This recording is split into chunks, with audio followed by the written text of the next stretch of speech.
معاك لقطه حلوه ب 2000 ونص، هغير لك مودك خالص واغير لك مزاجك من العربيه بتاعتك. هتقول لي بال 2000 ونص هتعمل بيها ايه؟ اقول لك كنت جايب حاجه وخلصت الحمد لله ولسه جايه النهارده تاني وكان عليها ايجار رهيبي. ب 2000 ونص بتغير ملامح وش العربيه بتاعتك، بتقلبها، بتحولها تحويل جذري وعن طريق الموبايل. طب هو ايه؟ تعالى بقى كده اوري لك كده بعد اذنك.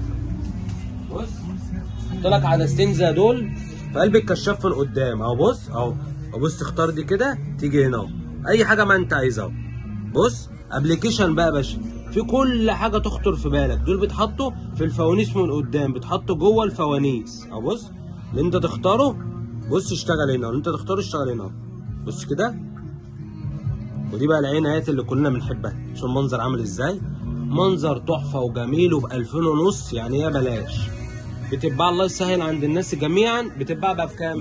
في ناس بيبقوا ب5، في ناس بيبقوا ب6، في ناس بيبقوا ب7 ونص، كل واحد حر في ماله. انا عامل لك عرض ب 2000 ونص، ب 2000 ونص بتغير وش ملامح العربيه بتاعتك خالص. طب بركبها ازاي؟ بالراحه كده، قوم جاي فاكك وش الفانوس مثبتها، مقفل تاني وش الفانوس، وعلى الموبايل بقى اكتب اسمي، رقم تليفوني، اعمل اي رسمه بقى انت عايزها. العين اللي هي الحمراء المتحركه اللي بتقعد تعمل كده بتدي منظر ابن كلب مجرم بالليل. بكام بقى؟ مكاننا فين؟ طنطا شارع سعيد بعد مطعم البغل على ايدك اليمين. ثمنها 2000 ونص بدل 7000 ونص. مكانك بعيد كلمنا نبعتها لك شحن مع ارمكس لحد باب البيت، تركب وتعمل اجرام بالليل. يلا سلام عليكم.